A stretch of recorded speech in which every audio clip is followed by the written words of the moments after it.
And hello, welcome. Yes, gang, it's the one before Christmas. Oh, welcome along. It's Chris Reardon with today's Christmassy United Kingdom talk. I hope you're well. Now, we've got an awful lot to get through today, email-wise, so I shall almost start with the emails. But just to tell you, I need help finding a track. I don't know if you know it. It's called Him, H-I-M. Okay, Him by Sarah Brightman. Now, 1983 or 1984, 1985, one of those three was the date. I did have this on a 45 single, but I can't find it anywhere. And it's the actual tune is based on a hymn, H-Y-M-N, and the tune goes.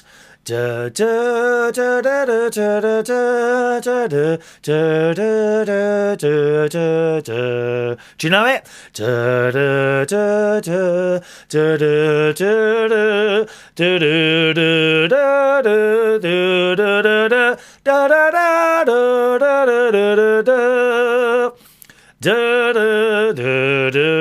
da da. Does anyone know where I can get it?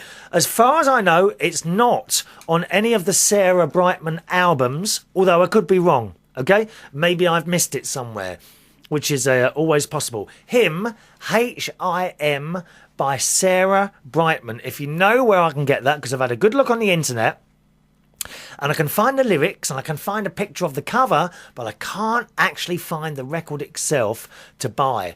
If it's part of an album, that's fine. I'll buy the whole CD.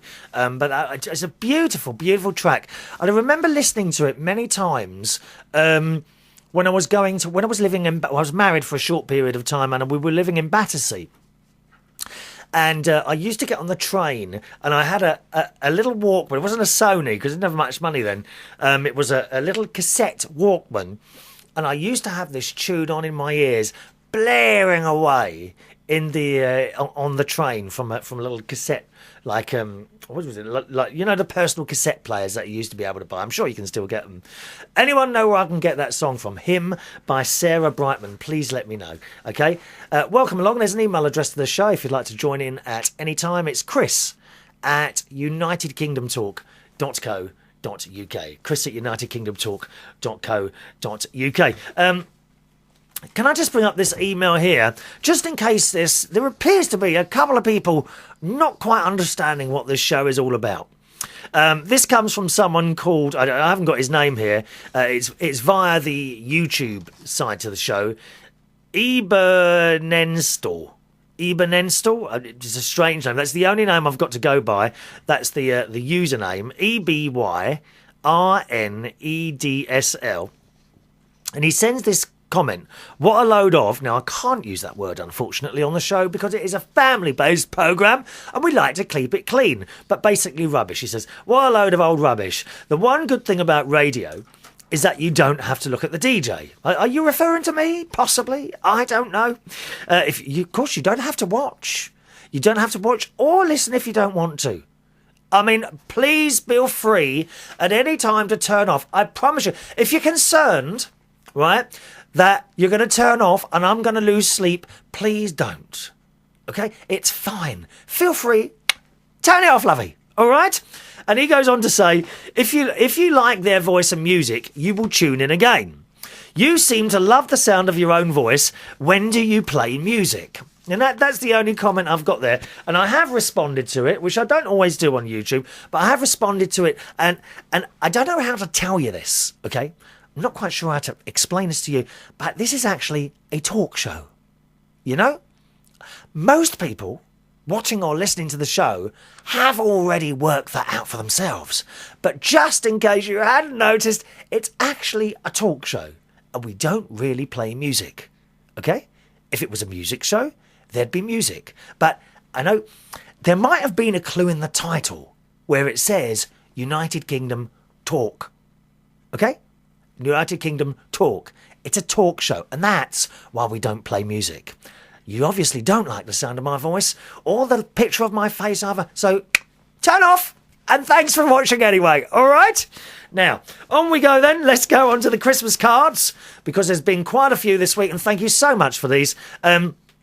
I'm always very touched when people send Christmas cards. I have one here from a celebrity, Miss Nikki French. She says, I saw this card and I thought of you. I don't know why, but it's a picture of some Christmas baubles hanging down there. So thank you very much for that, Nikki. Nikki French. Oh, don't you know who she is? Come on, you know who Nikki is. Only the representative for the UK in one of the Eurovision Song Contests a couple of years ago. That's all. Yes, very famous person, Nikki French.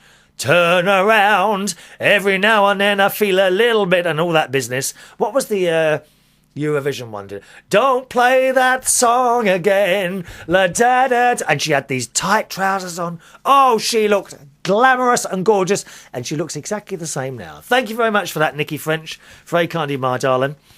And we've got one here from the Delectable Joy in Acton. Now, I was hoping to speak to Joy on the phone today, but I've just tried to ring her. I've got to be honest, I didn't pre-arrange it, which I should have done, really. Joy is one of our more senior listeners, aren't you, Joy? And she's been with us from the word go. And she writes in this little cut. So I was hoping to get her on the show. Might be able to get her on the next one, which it depends. You see, it depends how you're listening or watching this show. If you listen to the show on the satellite, channel 0195 here in the UK Sky, okay? Or if you download the podcast, right, then the next show will be the Christmas Day one. If you listen on another station, it may be earlier. It won't be earlier than Christmas Day, but it might be a bit later. So I'll try my best and get Joy on for the Christmas Day show if I can get hold of her then. All right. Anyway, she sends in a card here, little picture of a cat on the front there, playing with another Christmas bauble. You're all obsessed by baubles this year, aren't you? What's going on there? She says, best wishes, Chris, for the festive break and throughout 2009. Thank you. Your friendship means a lot to me. And yours does to me, Joy. She says, fondest love to you. Keep making me smile, from Joy and family. So thank you very much for that, Joy. That's really nice. Hopefully you'll be on the Christmas Day show. And Joy's family, Joy's daughter, has also written in and says, to Chris, hope all is well with you. Have a great Christmas and a very healthy, happy 2009. God bless, from Lynn and Len. And Lynn is, of course, Joy's daughter. Actually, do you know, I'm just looking at these two cards here, Joy. Right. And yours and your daughter's writing are almost identical. Isn't that funny? It's like the way, not just the way the letters are formed, but even as far as to say the pressure that you're using on the pen to write on the cards. You're writing. You could easily write for each. You could easily. Those of you watching on the YouTube, I'll try and show this to you. Okay, right? You look at that writing there, and it's almost identical, isn't it? To the way they write, Joy and her daughter there. So thank you very much, you two, for those lovely cards. I might have read this one out already. Merry Christmas, Master of Merriment from the Morris family, Joe, Amy and Ashley. That's Joe, of course, from AmericanTalkUSA.com. And I'm afraid to tell you, this is terrible, terrible news. Terrible news. Joe, from AmericanTalkUSA.com, has one of those dreadful hats that I've been talking about over the last two shows. You know the hat, the woolly hats, and they're not ponytails, they're pigtails, aren't they? I think I might have said ponytails last time. They're the two long pigtails down the side of the hat, and I hate these hats. I really hate these hats, and why people are wearing them. I've got to be honest, Joe. I think you and I were only a few months apart from our age. But that hat that you're wearing, I don't know if it's the lighting or anything like that, but you've taken 10 years off your life wearing that hat. I'm not just saying that, I'm serious. You look so much younger with that hat on. Even so, I'm actually considering buying one. No, I wouldn't be seen dead in one of those hats. I really would. Awful hats. Actually, one young lad, he was in Bluches, where I work on Monday and Saturday in Hammersmith. There was a young lad who had one of those on at the karaoke last Monday. And I got him to lend it to me, and I had my photo taken with this hat on. Do you know, I can't find that photo anywhere. Don't know where he's gone, but please, Joe, don't be sending me any more photos with that. Not only has he got one of these hats on, but the pigtails are dyed bright orange, like a rusty orange colour. Joe, get that hat off and throw it. Was it a gift? Oh, I've got a feeling it might have been a gift from someone from the people of Peru, in which case you can't chuck it away. But I cannot believe you would buy such an item yourself, Joe. Come on. You're an Englishman. Get a bowler hat. That's what you need. Thanks for the picture, Joe. And one more here from Richard in London, who says, have a Merry, Merry Christmas. Lots of love from Richard. So thanks very much for that. All right. Now, we're moving on to our emails quite quickly today because we want to clear these up before Christmas. First of all, got a couple of long ones from Susan. All right, so thank you very much for these, Susan. I've kind of carried these over, I know, for a couple of shows because we just haven't had the time. And here's the first one. Hi, Chris. And do you remember she wrote in about Rent a Tyre? She told me there was a place called Rent a Tyre in America where you don't have to buy tyres outright for your car, right? But you actually rent them, and therefore you've always got new tyres. And I believed her. I believed there was such a place. Anyway, Susan writes, hi, Chris, I'm so sorry. This was supposed to be part of a joke I was going to write to you. I had been waiting for you to open my first email about renting tyres before I sent you a follow-up email. But in the meantime, my father was moved from the nursing home to the hospital with a severe case of pneumonia. Oh, Susan, I do hope he's all right. My father is 86 years old. He had a lung removed about 18 years ago. He's got a pacemaker, a gastric feeding tube, and is blind. It has been touch and go for the last several days as to whether he was going to make it. My emotions, of course, have been on a roller coaster all week since my dad is 500 miles from where my family lives. I will be driving back down there again over the weekend and then be back to work on Monday. Well, I do hope he's recovered fully from that, but oh dear. I mean, he had a lung removed, a pacemaker, gastric feed, and he's blind. He's gone through it, your dad, hasn't he? Eh? And he's still going. He's still going. I hope he's still going for you, my darling. All right? Anyway, she says, I will continue now with what I was going to tell you about the tyres. I was pulling your leg about the tyre rentals. There is no such thing. Well, I was kind of wondering about this whole thing, Susan. Thinking, like, how can they make it cheaper to rent tyres when they... I mean, let's face it, they wear out ever so quickly, don't they? On my car, the front... Interestingly enough, there's a huge difference in the time that they seem to last on the front and back. The front two tyres, I managed to get about 35 to 38,000 miles out of those. The back tyres, I seem to get about 55,000 miles out of. So a huge difference on my tyres. But I did think to myself, how on earth can a company make money out of renting out tyres? I mean, they've got to do it cheaper. But when you buy them, you know, when you buy tyres, and then I kind of wondered if it was the whole recycling thing. Sort of if you're renting a tyre, then when it runs out, they take the old ones and keep them and then give you a new set, and that's how it works, I suppose, for whatever price. But then I thought to myself, well, hang on a minute. When you buy tyres and you need new ones, you don't, when they take them off, you don't keep the old ones, do you? Presumably they send them back somewhere for recycling, don't they? So there's no difference. So I did kind of think to myself, can this be for real? A lot of people watch or listen to this show and they think, can I be for real? But believe me, I am really here, annoying you more and more every day. Susan goes on to say, but what a fabulous opportunity. There are so many people in America now driving around with expired safety inspection stickers because they can't afford the new tyres or to replace a faulty muffler and so on. She says, so how about opening up a chain of renter tyres? They could rent a set of tyres. Oh, where's my answer phone? Just let's see who that is quickly. Hello? Oh, it's... Listen. Increasing prices, we can offer you a free, no obligation charge to check the tariff. Simply press 3 on your phone now to speak to one of our advisors and see if we can help save you money. You have nothing to lose and the call is... Go away! I'm sick to death of those. This phone is constantly ringing, and I am a member of the telephone preference service, before anyone else suggests that. Always ringing up and trying to sell me stuff. It's a recording. Oh, it does annoy me. Susan goes on to say, people could then go and get their cars. They could rent a set of tyres for $50 a day. $50 a day, dear? That's a hell of a lot of money to rent tyres, isn't it? Oh, dear. $50 couldn't that no one would do it. $50 a day. Have you got that wrong? You must have that wrong, my darling. She says people could then go and get their cars inspected and then return the tyres and get the bald ones put back on. Oh, I get you now. What you mean to get around the inspection? I get you now. That's dreadful, Susan.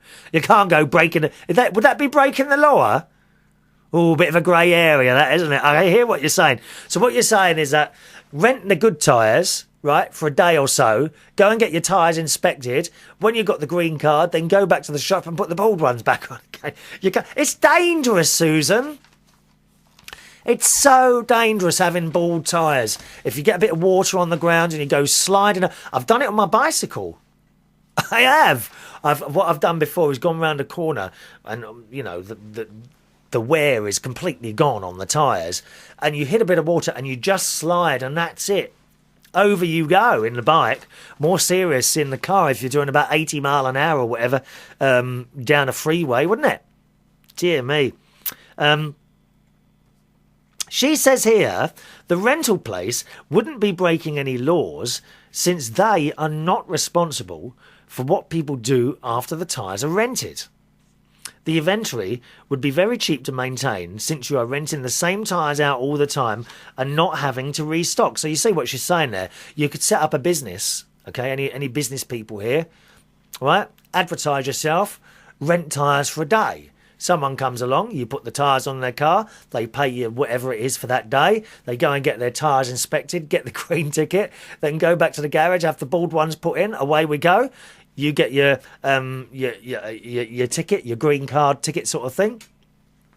To tyre people, get their tyres back, ready to rent to someone else. I'm sure that'd be very illegal, Susan. Come on, love. The inventory would be very cheap to maintain since you're renting the same tyres out all the time and not having to restock. So if any of you out there are thinking about going into business, remember that Chris and I are entitled to a cut in your profits. I should hope so as well, dear. No, I don't want anything to do with this, Susan. This is all to do with you, dear. I shall get in trouble. You're trying to get me into trouble, aren't you? Nothing to do with me. Don't get me involved in this. Since the idea originated here, you will have to give us a piece of the action, Susan says. It doesn't seem as funny as it was last week. If you don't want to use it, just feel free to throw it away. Susan, it is funny, darling. I think someone's going to take you up on that. I bet someone will bring out Rent a Tyre. Actually, I think I could do that with my waist. I could rent a tyre from my waist because it's growing there, dear. The tyre is... Well, actually, it's not. It's not getting any worse.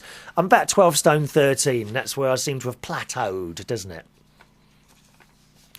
Susan also writes, on the subject of my cat, you remember Tiny the cat? She's getting a bit fussy with the food again. I quite find I put something down, she'll have a couple of bites, then she'll come back. Put something else down, she'll have a couple of bites and then come back. She's getting very fussy. She says, yes, Chris, I do have an idea what you need to do for Tiny. I had a domestic cat years ago that lived to be 22 years old. I went through the same thing with Bandit. That was the name, not Eating. That's a good name for a cat, isn't it? Bandit. You can kind of see this cat coming round the corner with like a mask on, like a cowboy mask and like a gun in its hat and cowboy boots on its four paws. The first thing I would advise you to do is get a complete blood profile done on her. The vet will just take a blood sample and run some tests. It will tell you about her liver and kidney functions, which are a real concern in elderly cats, and also other problems that she might be having. The second thing I would recommend is that you start giving her a low dose of prednisone in the pill form. Start her out with a full pill a day or every other day. Now, the only thing with Tiny, it's very difficult to get her to take pills. The other cat I've got, Katie, she seems to enjoy being picked up, put on the work surface, having her little mouth open. I put 2 fingers, one each side of her mouth. She puts her head back, drop the pill in, and off she goes. She's quite happy. She says, start her out with a full pill a day or every other day. Then once Tiny starts eating, you can probably decrease the dose to half a pill every other day. This worked for my cat for years. It will also help her with arthritis. Don't worry about the prednisone. Cats do very well on it and don't seem to have the side effects it can cause in people or dogs. I've never actually heard of this stuff, to be honest. My cat took it for over 6 years and it helped him tremendously. They also make pills to increase appetite in cats, but they never seem to help my cat very much. So thank you very much for that. Have the vet check Tiny's little heart as well. My mother's cat took heart medicine as well and lived to a ripe old age just by taking a heart pill every day. Oh, we love our pets, don't we? We love our pets. But the main thing would be to get the blood screen done as soon as you can. Usually cats act this way with the food when they are having an underlying health problem. It's much better to catch a problem early and treat it. Most animals will just act fine and show few symptoms, and then all of a sudden they just collapse. They hide their health problems very well, so please take Tiny for a blood screen as soon as you can. Yeah, unlike us, I think, Susan. How many people do we know and they have a cold or something minor and it really is the end of the world? Isn't it, eh? I myself, I've still got these ulcers and they've flared up again underneath the tongue there. I actually went to the dentist today, but I don't think I'm going to have time to talk to you about it. You know how my stories can go on for a period of time, can't they, eh? But yeah, unfortunately, I remember in the last couple of shows I thought they were getting better. Well, they appear to have flared up again. Don't know what's going on there. Susan says, I hope this helps you and Tiny. Have a nice evening, Chris. I'm sorry, but your package will not be mailed for a few more days. I wanted to add a few more things from Santa Claus for your babies. What, for my little cats? So don't tell them. Sorry for that. I won't say a word. You know what cats are like, dear? You put a box down on the floor, don't you? And they're in it like that. They're in that box, dear, nosing around. Katie, if I put a shopping bag down with shopping in it, doesn't matter what it is, she's straight in there. Her nose is in there, nosing around in a bag. Nosy woman she is, dear. So don't tell the cats about the presents, don't worry. Sorry for the delay. I dropped everything when my dad got ill. I should think so as well, Susan. Don't you worry about that, my darling. Oh, for God's sake, don't worry about sending me a few bits and pieces when your dad's like that. Dad comes first, all right?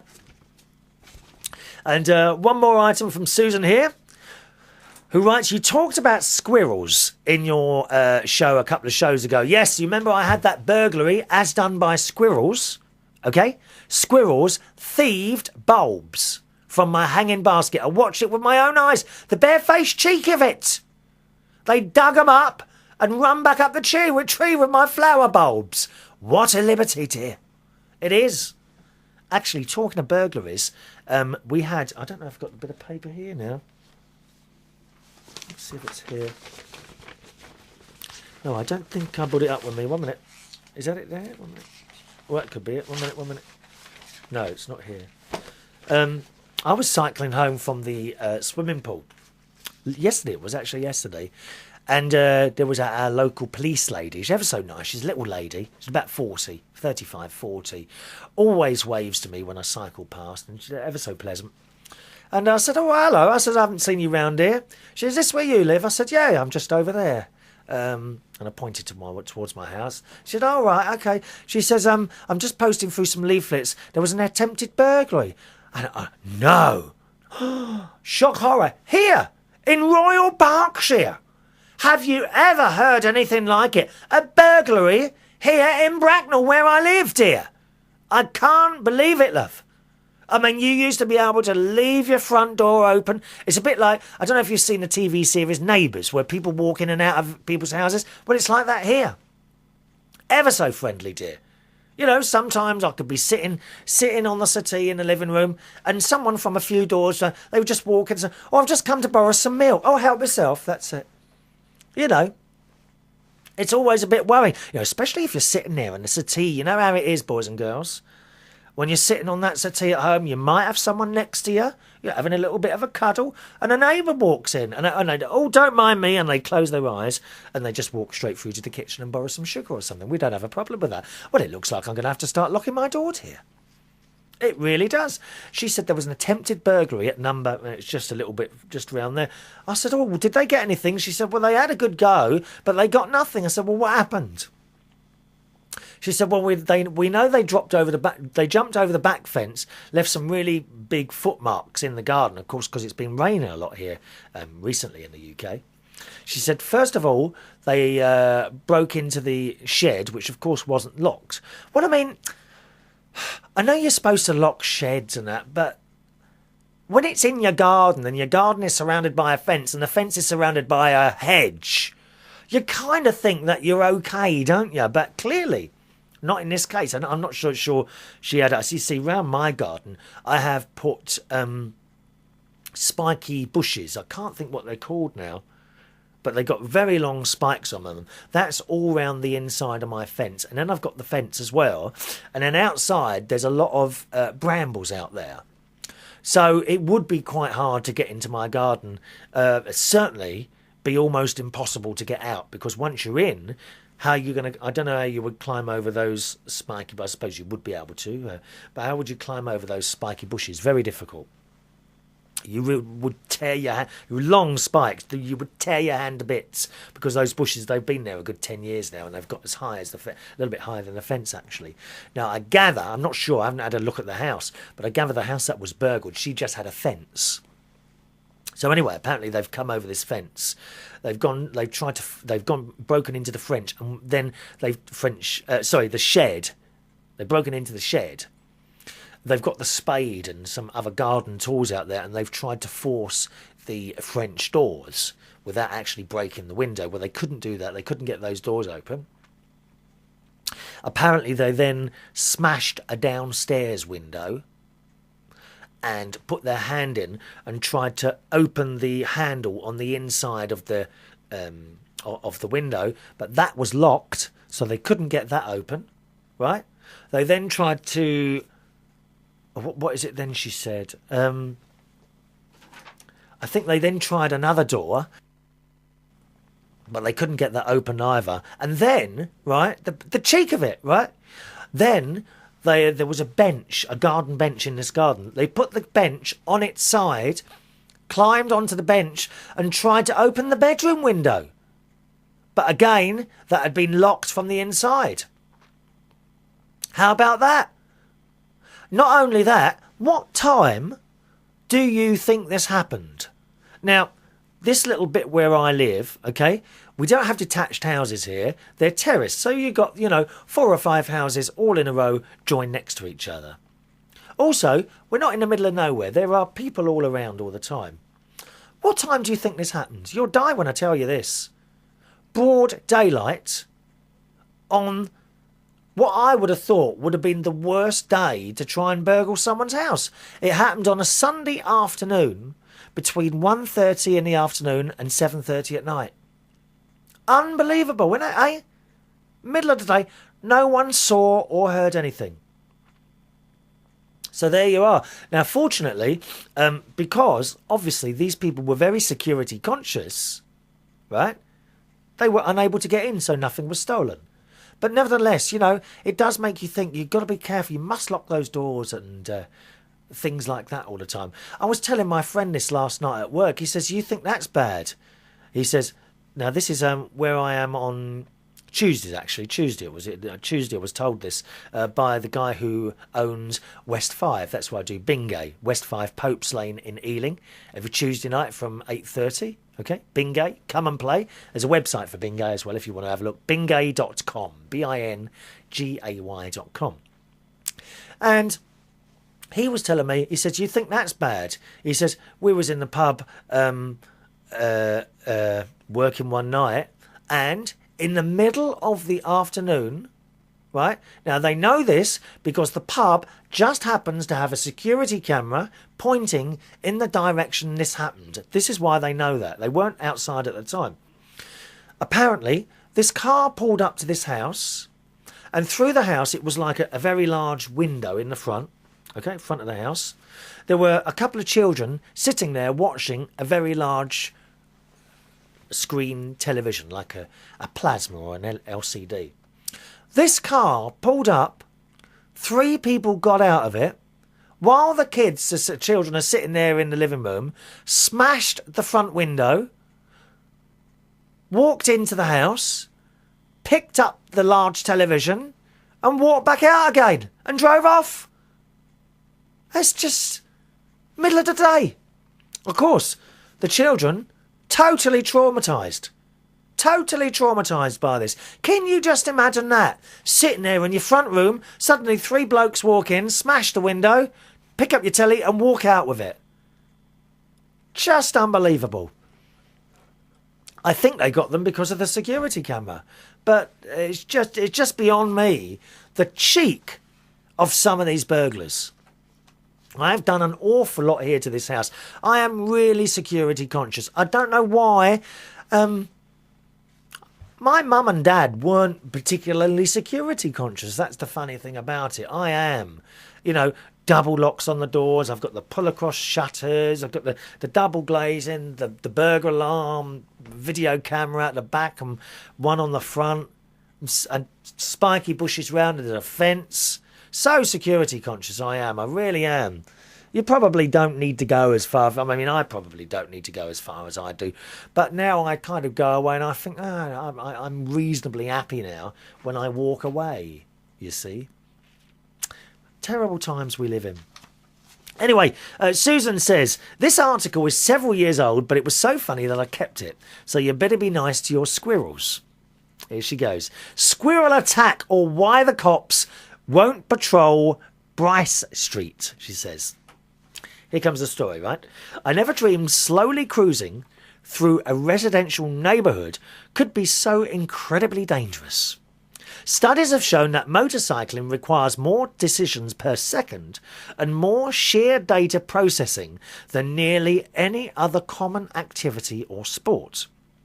The reactions and accurate decisions-making abilities needed have been likened to the reactions of a fighter pilot. The consequences of bad decisions or poor situational awarenesses are pretty much the same for both groups too. Occasionally, as a rider, I've caught myself starting to make bad or late decisions while riding. In flight training, my instructors called this being behind the power curve. It's a mark of experience that when this begins to happen, the rider recognises the situation and, more importantly, does something about it. A short break, a meal, or even a stop to get petrol can set things right again as it gives the brain a chance to catch up. Good, accurate and timely decisions are essential when riding a motorcycle, at least if you want to remain among the living. In short, the brain needs to keep up with the machine. I'd been banging around the roads of East Texas, and as I headed back into Dallas, found myself in very heavy, high-speed traffic on the freeways. Normally, this is not a problem. I commute in these conditions daily, but suddenly I was nearly run down by a car that I decided it needed my lane more than I did. This is not normally a big deal either, as it happens around here often. But usually I can accurately predict which drivers are not paying attention and avoid them before we are even close. This one I missed, seeing until it was nearly too late, and as I took evasive action I nearly broadsided another car that I was not even aware was there. 2 bad decisions and insufficient situational awareness, all within seconds. I was behind the power curve, so time to get off the freeway.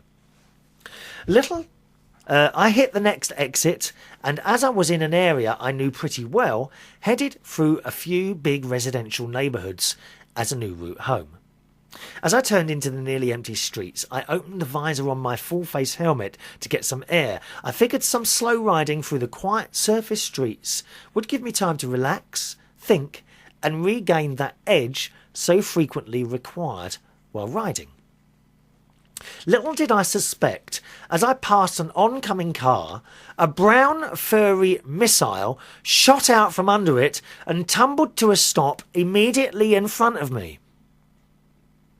It was a squirrel, and must have been trying to run across the road when it encountered the car. I was really not going very fast, but there was no time to brake or avoid it. It was that close. I hate to run over animals, and I really hate it on a motorcycle, but a squirrel should pose no danger to me. I barely had time to brace for the impact. Animal lovers, never fear.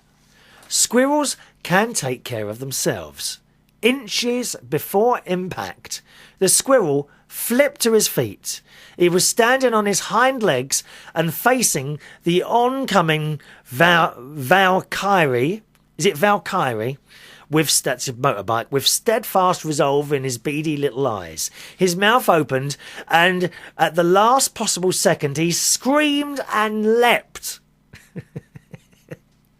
I'm pretty sure the scream was squirrel for Banzai. Or maybe, die, you gravy-sucking heathen scum.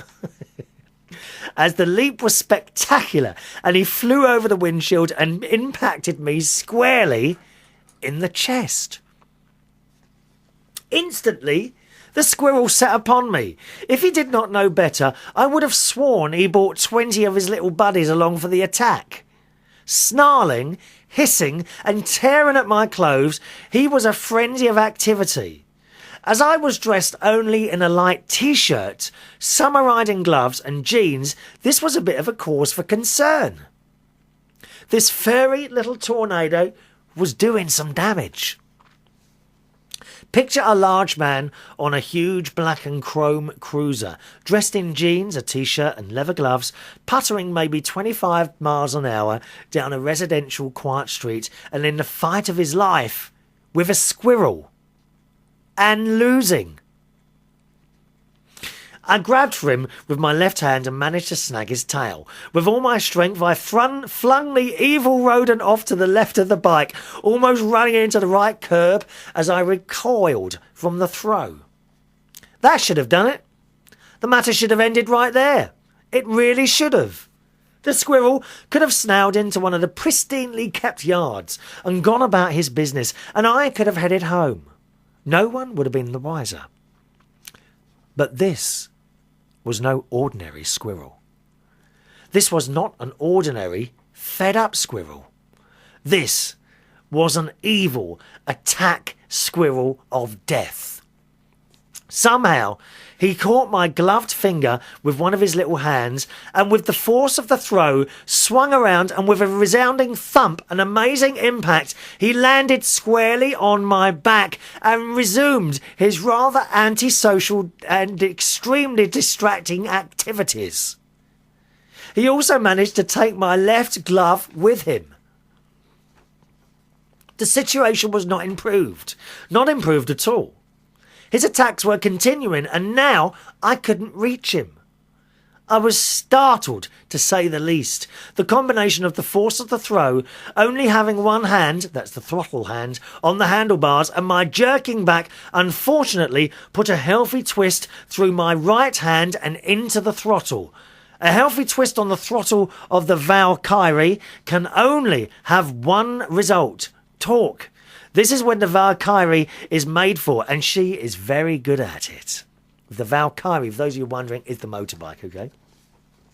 The engine roared as the front wheel left the pavement. The squirrel screamed in anger. The Valkyrie screamed in ecstasy. I screamed in, well, just pain. Now picture a large man on a huge black and chrome cruiser, dressed in jeans, a slightly squirrel-torn t-shirt, and only one leather glove, roaring at maybe 70 miles an hour and rapidly accelerating down a quiet residential street, on one wheel with a demonic squirrel on his back. The man and the squirrel are both screaming murder. With the sudden acceleration, I was forced to put my other hand back on the handlebars and try and get control of the bike. This was leaving the mutant squirrel to his own devices, but I really did not want to crash into somebody else's treehouse or a parked car. Also, I had not yet figured out how to release the throttle. My brain was just simply overloaded. I did manage to mash the back brake, but it had little effect against the massive power of the big cruiser. About this time, the squirrel decided I was not paying sufficient attention to this very serious battle. Maybe he is a Scottish attack squirrel of death. And he came around my neck and got in my full face helmet with me. As the faceplate closed part way and he began hissing in my face, I am quite sure my screaming changed tone and intensity. It seemed to have little effect on the squirrel, however. The revs per minute on the dragon maxed out. I was not concerned about shifting at the moment, and her front end started to drop. Now picture the large man on the huge black and chrome cruiser, dressed in jeans, a very ragged torn t-shirt and wearing one leather glove, roaring now at 80 miles an hour, still on one wheel, with a huge puffy squirrel's tail sticking out of his mostly closed face helmet. By now the screams are probably getting a little hoarse. Finally, I got the upper hand. I managed to grab his tail again, pulled him out of my helmet and slung him to the left as hard as I could. This time it worked. Sort of. Spectacularly sort of, so as to speak. Now picture this. You're a cop, a policeman if you may. You and your partner have pulled off a quiet residential street and parked with your window down to do some paperwork. Suddenly, a large man on a huge black and chrome cruiser, dressed in jeans, a torn t-shirt now flapping in the breeze, and wearing one leather glove, probably at more than 80 miles an hour on one wheel and screaming blue murder, roars by with all his strength, throws a live squirrel grenade directly into your police car. I heard screams. They weren't mine this time. I managed to get the big motorcycle under directional control and drop the front wheel to the ground. I then used maximum braking and skidded to a stop in a cloud of tyre smoke at the stop sign at a busy cross street. I would have returned to fess up and get my glove back. I really would have, but for two things. First, the cops didn't seem interested or the slightest bit concerned about me at the moment. One of them was on his back in the front yard of the house that had been parked in front of and was rapidly crabbling backwards away from the police car. The other was standing in the street and training a riot shotgun on the police cruiser. So the cops were not interested in me. They often insist to let the professionals handle it anyway. That was one thing. The other? Well, I could swear I could see the squirrel standing in the back window of the patrol car among the shredded and flying pieces of foam and upholstery, and shaking his little fist at me. I think he was flipping me the finger. This is one dangerous squirrel, and now he has a patrol car. I took a deep breath, turned on my signal, made an easy right turn, and sedately left the neighbourhood. As for my easy, slow drive home, forget it. Faced with a choice of 80 mile an hour cars and inattentive drivers, or the evil, demonic attack squirrel of death, I'll take my chances with the freeway every time, and I'll buy myself a pair of new gloves. Thank you, Susan, for that. Well, it makes a change from the nativity story at Christmas, doesn't it? I can see that being made into a film, actually, Susan. Attack of the Squirrels, some sort of B-rated movie. Can you? Thank you. So there we are. So do be careful. Perhaps it's a good job, Susan, that I just allowed the squirrel to take what it wanted. You know, I mean, the police often tell you to do that, don't they? They say if you come across a burglar or someone tries to mug you in the street, then just hand it over. And indeed, that's what I did with the bulbs that the squirrel stole from my hanging basket. Email address of the show, chris@unitedkingdomtalk.co.uk. chris@unitedkingdomtalk.co.uk. On we go then. Hello to Millie in Minnesota. Hello, my darling. Always lovely to hear from you, dear. She's recently become a recent friend to the show, haven't you, my darling? She says, "Hi, Chris. I know that you're at your sister's doing the Christmas period. I wanted to wish you a happy Christmas now so that you'll get it before you go." Thank you for that, Millie. I hope you have a lovely time with your sister and the children. I send you all of you warm hugs from across the pond. And my wish to you is that you have a safe and prosperous 2009. Thank you, Millie. Oh, I'm just thinking, you know, safe and prosperous 2009. Yes. What we've had, I keep getting from Joy in Acton and another friend of mine, May, another elderly lady I know here in Bracknell actually, and they always, every year at the beginning of the year they say, this is going to be your Chris, your year, Chris. This will be the year that you find someone and you can settle down, and it never happens. So please, no more emails. It's not going to happen. It's not. I accept it. It's not going to happen, and that's it. No more hope. It's not going to be the year that I find someone and settle down, because they're not there. I do not believe there is someone for everyone. It's a load of rubbish, that. It really is. All right? So don't be sending emails. This year will be your year. It's not going to happen, Joy. Joy's listening. It's not going to happen, Joy. All right? Look who it is. It's Marsha. How are you, Marsha? Who's you're in the Caribbean, aren't you? I'm sure you're in the Caribbean. Hi, Chris. Hope you're well.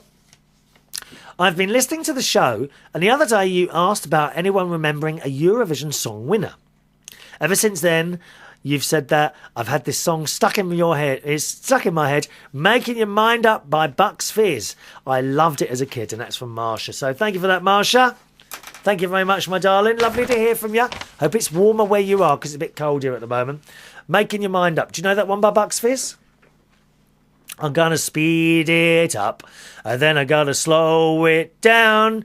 Gonna get a run for your money and take your chance. Da da da da da da da da da da da da da da. For making your mind up. Do you remember that? Yes, Eurovision winner for the UK, I believe, 1983. That was. Thank you. Yes, I've got a few dates in my head. I'm not what I would say a Eurovision fanatic.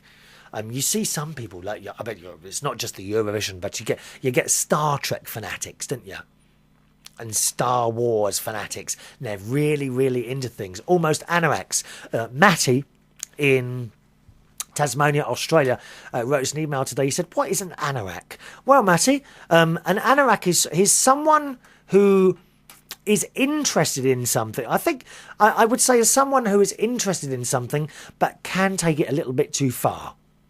You know, for example, I would say I am a Star Trek fan. All right, I like to watch the TV programs. I like to watch the films. I like to read a little bit about them, perhaps on the internet, and that's as far as it goes. A Star Trek anorak would be someone that watches the show time and time again, picks faults in it, looks for things that are wrong, perhaps goes around, wears the uniform at home. Oh, that's very strange, dear. And Eurovision anoraks, okay? Now, I like the Eurovision Song Contest. I like to watch it on the telly. I like perhaps to read up a little bit on how the show was actually created and the stage sets and all that. A Eurovision anorak would know all the dates, that the songs, they would be, again, looking for faults in it, and just would know totally and utterly everything about it. So an anorak is someone who, shall we say, takes an enormous amount of interest in something. In fact, too much interest. That's what an anorak is. All right, Matty? Hope we help you out with that one. An email here from... where is it? From another YouTuber called Greater Britain. thank you very much for this. And he's commenting, you know that little, I've got a little film at the end of the YouTube video that was filmed in the shopping centre, and I told you a security bloke came over, and it was actually all right about it. He didn't tell me to stop or anything. But Greater Britain writes, because I don't know, you haven't told me what your name is there, just Greater Britain, that's your YouTube name, says, I was once in a store, so I don't know, store. I was once in a store shooting a video with my friend, and a girl came up to me and said, turn it off. If you carry on, you have to buy the item that you have on film. Oh dear, what are they going on about? That's ridiculous. I'll tell you what, I always, on the lovely times I've been to Disney World, both the Euro Disney and the one in Florida. I love it. Love the whole Disney thing. And often I've gone in, you know, they have the Disney shops, and I take photographs of the things in the shops, especially because the Disney, they have these like shops that do beautiful little glass ornaments and crystal things. And some of these are very, very expensive. I always remember the one I saw, it was, they'd made Cinderella's castle all out of glass and crystal. Oh, it was beautiful.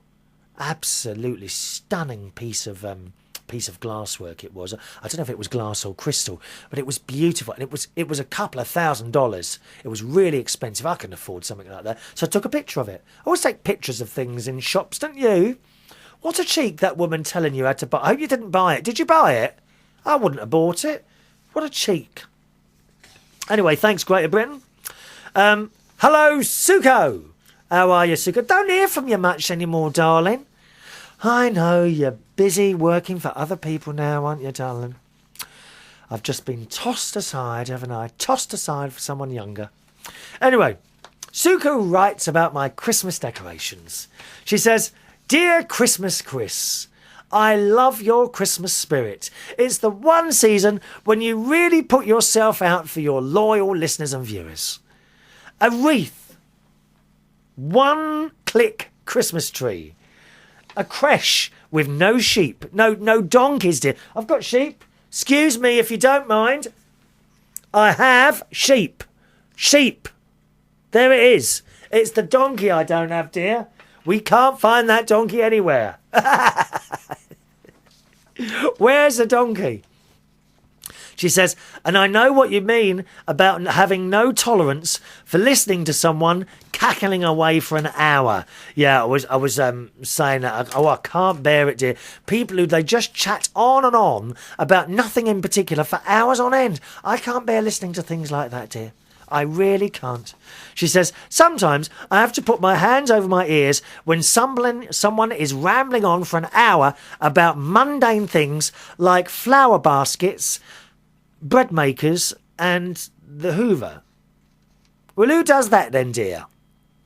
Tell me now, and we can tell everyone about it. It's awful, isn't it? They just tell on about mundane things, nothing of particular interest. We really don't. And some people do, all some people do is chat, cackle. You're right. When you say it can really do your brain over. I know what you mean, Suko. I can't bear it, dear. It's a real I have a real effort sometimes listening to Ross Patzelt's show, don't you? Ross Patzelt. Just type it into Google. Ross Patzelt radio show. He does a chat show. 57 minutes long. Similar to this one. She says, mine too, ho-hum, la-di-da, joy to Reardon town, joy to the world, let earth rejoice, let earth receive her king, bum. Oh, I love that one. If you ever get a chance to listen to Joy to the World by Mario Lanza, Lanza, okay? He's got it on an album. It was one of my father's Christmas albums. I've got it somewhere, actually. I think it's in the other room, but I've actually got that tune on my little MP3 player. Joy to the World by Mario Lanza. Look that up on whoever you buy records from and have a little listen to that, all right? Sukan says, a Hanukkah. Is it Hanukkah? Is it Hanukkah? Oh, what's that Jewish? Is it Hanukkah? I do apologise if you're Jewish. Hanukkah. Is it Hanukkah? One minute. Well, I haven't got much time to ring him now. We're nearly out of time now. Hanukkah. Hanukkah, that's it. Hanukkah, isn't it? Hanukkah, I don't need to ring him. A Hanukkah menorah? A Hanukkah menorah. Is it a menorah? Oh, because I've got some candles and I thought it was a Jewish thing. Apparently it's got 9 lights, 8 for the 8 days, and 1 that you use to light the others. So I don't know what that thing was behind you. No, it's clearly nothing Jewish then, is it? Maybe a Kwanzaa? What's a Kwanzaa? I don't know what all these things are, Suko. Thank you, darling. Thanks for writing to me, darling, all right? Keep them coming. Now, here is possibly one of the rare times that Carl in Yorkshire and I will agree. He writes on the YouTube again, are you getting old? Of course you are, but what does that have to do with anything? There you are, Matty, all right? So hear that, boy. That's written from Carl himself. So at last, Carl and I agree on something. Hooray! Once again, hear that, Matty? Are you getting old? Of course you are. But what has that got to do with anything? All right? Because Matty's always going on about me age, aren't you? And we're nearly out of time there. Quick one here from Robert in Iceland. Merry Christmas and Happy New Year from Bob the Viking and the Elves. Bob's got a screw loose, he really has. He did send me something else with the elves, which we'll probably do on the Christmas Day show, okay? Finally, a new programme watching. Once again, sorry, not once again. His name's Victor. Hello, Victor. Who says, looking forward to watching your videos. And an hour video. I'll have stuff to watch for a long time yet. Sound of Music, he says. Don't know how you feel about Petula Clark's recording of it. But me, I love it. Haven't heard Petula Clark's version. I'll have to get a hold of a copy of that, so thanks for that. He says, but then again, I'm partial to Petula. I basically think she's one of the best there is, from Victor, who also is a singer. So thank you, Victor. Time for me to go. Thanks for watching and listening to the show. I'll see you for the next one, our Christmas Day special. From myself, Chris Reardon, happy Christmas. Bye-bye now.